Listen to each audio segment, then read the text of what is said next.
Hello, everyone. Welcome to another episode of the Late Winner Show. Um, obviously, I'm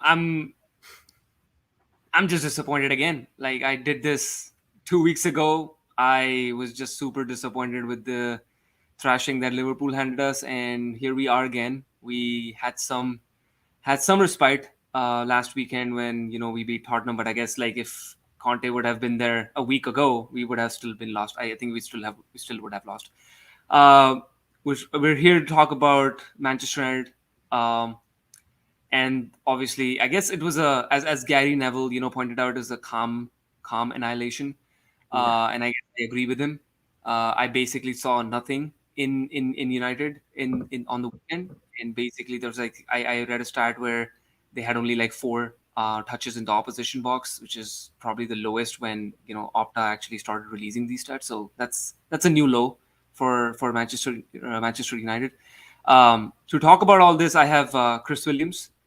Um, Welcome again, Chris. I know it's not the preview, and we're all excited about that. But obviously, it's a new low for all United fans. But how are you feeling?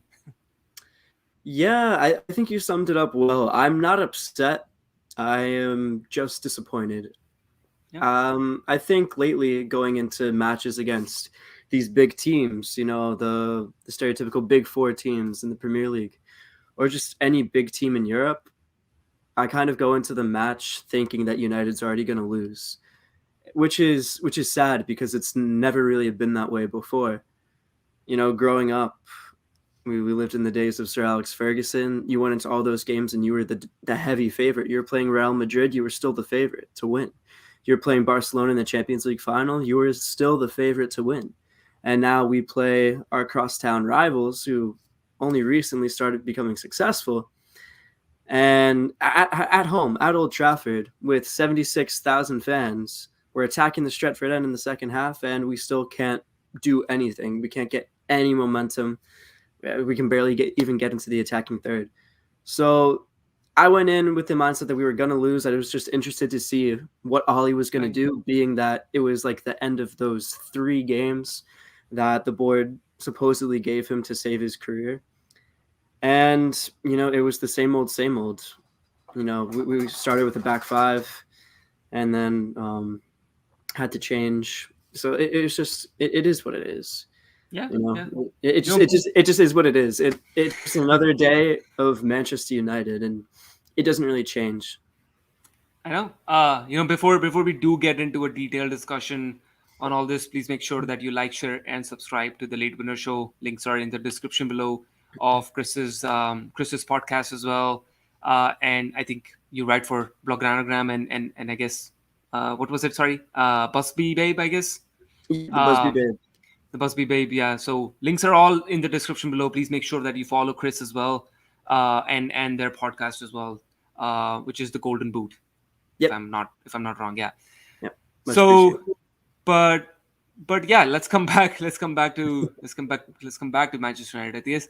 What like do you think like when we got annihilated by Liverpool, and it could have easily been more than like it could have easily been a double digit score for us. Like the way we played, I think it was easily a double digit score. And I was going into this game probably in the same mindset that Liverpool kind of played down a little, and it just they knew that they were at Old Trafford and they just didn't want to score anymore. They basically stopped playing after like about 50 minutes in the Yeah, game. I just was scared that City weren't going to do that. City were like, yeah, we're the Premier League champion. Oh, sorry, yeah, we're the Premier League champions, and we're just going to annihilate you, and we are going to show you that who is the biggest club in Manchester at the moment. And I just felt like, yeah, they're not going to stop. But I guess again, as I said, previously said that it was a calm annihilation. Do you think that moving to a back three after that game and having a little bit of success, what I can see from that is Ronaldo getting a little bit involved into the game, because before that, I think I Ronaldo was definitely not being involved, and he was just again relying on moments of individual brilliance. But I guess like I can see more of Ronaldo in the game.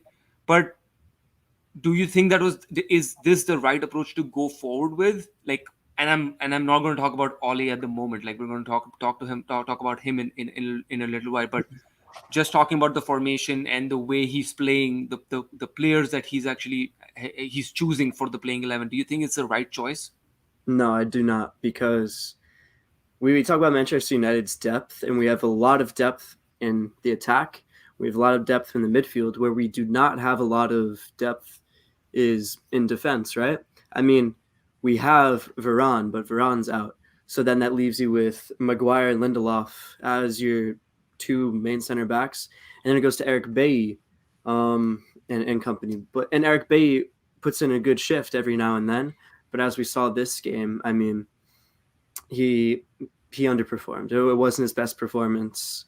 Not much you can really do about an own goal, but we're deciding to play more defensive options than we are attacking options, and we are Manchester United, and we have all of this talent. You know, we have Jadon Sancho, Marcus Rashford, Cristiano Ronaldo. In the midfield, we have Bruno Fernandes, Donny van de Beek, Paul Pogba when healthy and not suspended, and just all of these other players. But we're choosing to play Fred and McTominay instead to protect a back five. So you're choosing to play two center defensive midfielders who aren't center defensive midfielders to protect a back five. So you basically have 7 in defense plus David De Gea, and that leaves 3 attacking options. So that's never been Ole's philosophy. So I'm not quite sure why, towards the end of his tenure at Manchester United, he's deciding to change it now. I mean, there's that joke that he decided to go with a back 5 against Spurs because, he kind of wanted to adopt Antonio Conte's method, and it worked for him. And he got Nuno sacked, then Conte went to Spurs, so it's like he was playing 4D chess. That was kind of the meme. But it just doesn't work. It's really defensive mindset, and we're putting out more players in positions that aren't going to help us. Yeah. We have Nemanja Matic on the bench, Donny van de Beek on the bench, Jadon Sancho on the bench. You might as well use them.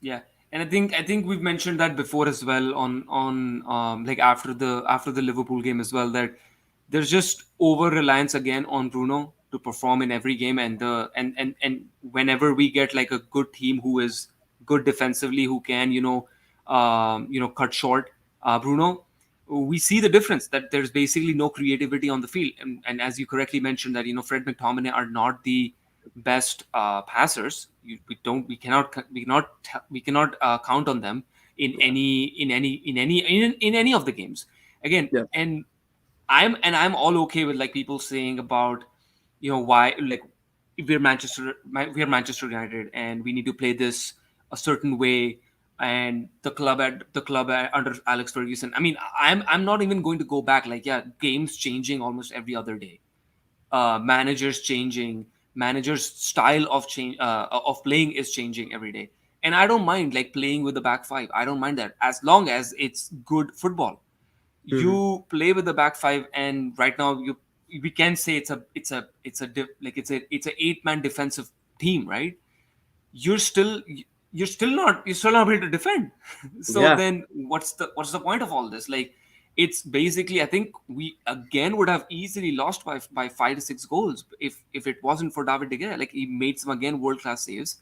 It would have easily been another annihilation at Old Trafford.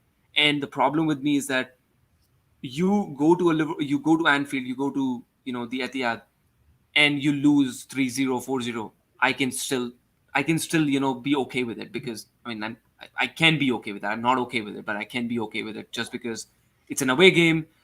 Fans are with the home side, and I get it. Like, it can happen. It can have one of those days. But at Old Trafford, where basically you said 76,000 fans are behind you, and you just don't perform at the level that Manchester United are supposed to do. Yeah. That brings the question to, that brings up the question of Ole Gunnar Solskjaer. He did so wonderfully well, and we all saw that, he came in second. We obviously went to the Europa League final, which I still think we should have won easily.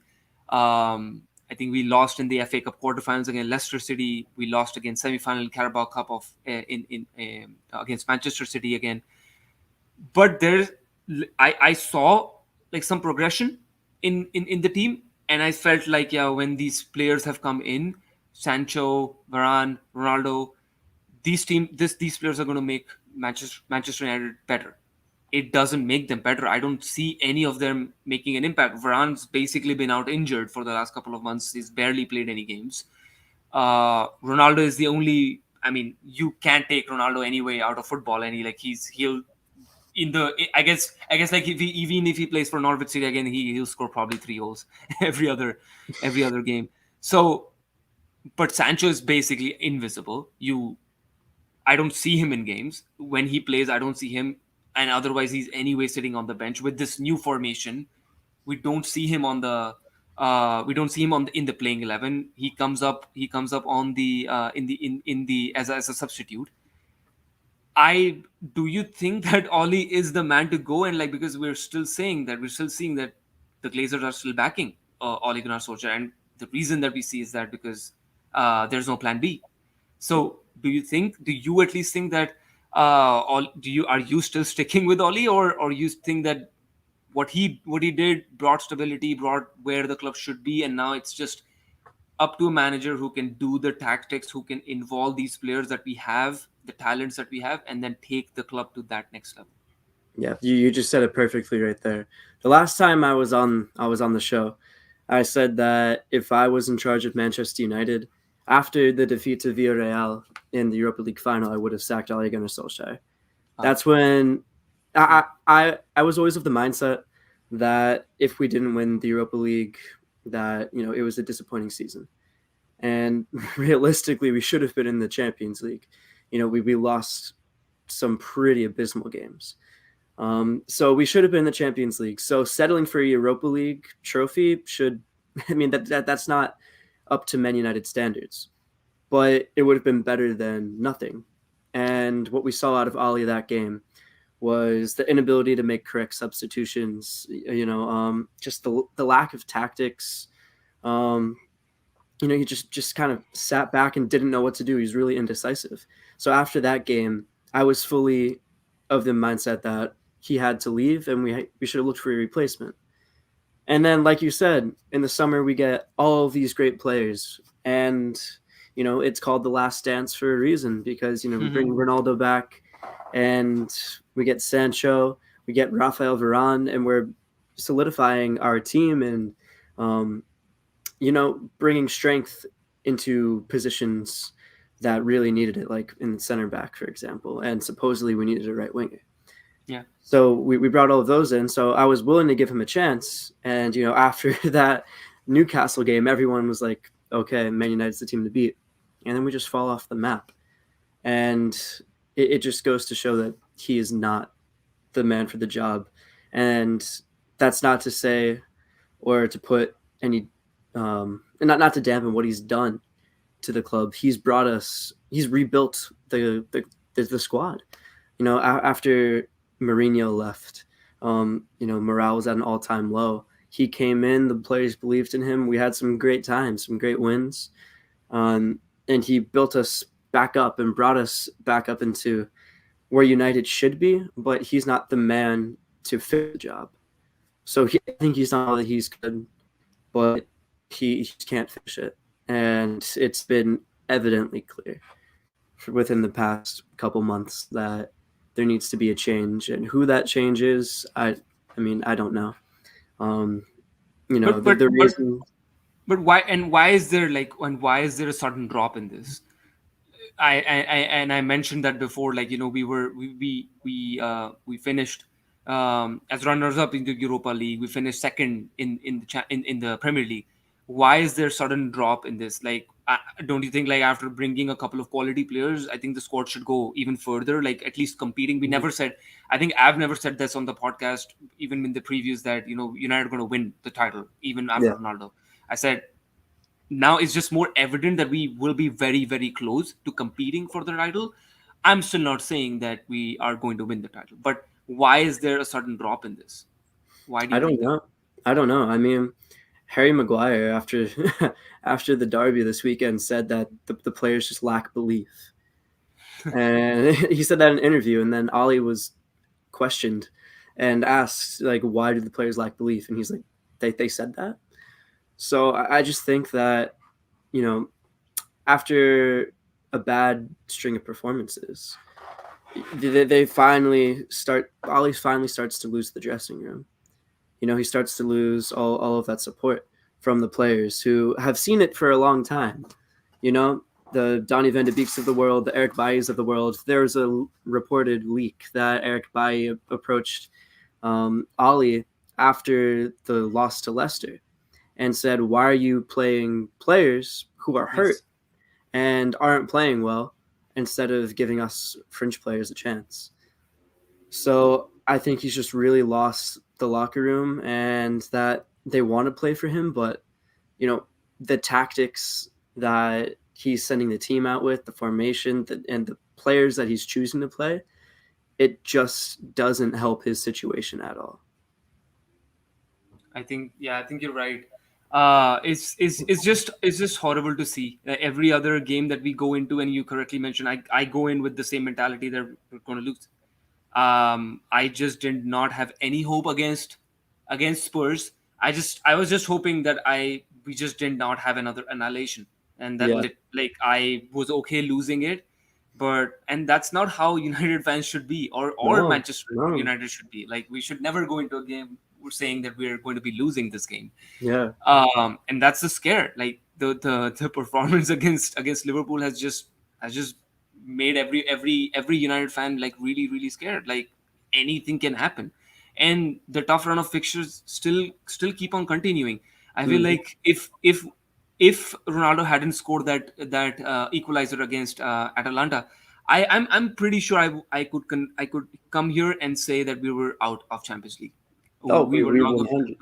we were not going to make it. I don't think we win against Villarreal against with this confidence, with this back behind the wall. Like, we just couldn't make it in Spain and win it. I don't think Yeah.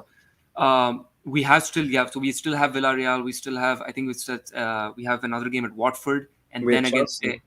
and then Chelsea, and then Arsenal. Yeah. So, I mean, at this moment of time, I feel like Arsenal's going to defeat us 2-3-4-0. I don't know. They're playing really really well. Yeah. They finally found their mojo, and they're unbeaten 9 games. And I fear against Arsenal as well. And Chelsea, obviously, we know like how solid defensively they are, and we all know like how tactically sound is Thomas Tuchel. So it's not it's only downhill from here, I feel. But there is still no we don't see any news about Solskjaer getting sacked. We're not going to talk about again like if he should be sacked or not. I think as United fans we all agree that he should be sacked at the moment, even if he's a legend of the club. I think he's done a spectacular job up until here. But who do you think is the best replacement at the moment that's currently available? We had Conte, he's gone now, obviously. But who are the current candidates who are available?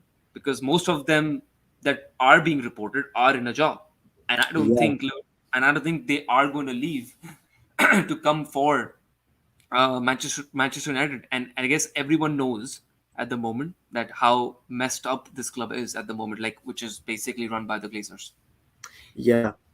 And that is the the pickle that United finds himself in right now, because the the person who I would want to take over the Man United role is currently employed. He's in a job. I would really suggest that United bring in Erik ten Hag from Ajax. I'm a big supporter of Ajax. I've just I just admire the way they play football, the way they approach the game. It's total football. Everyone puts in a shift, and it's just absolutely beautiful to watch. And Erik ten Hag is, he's a master of the game up here.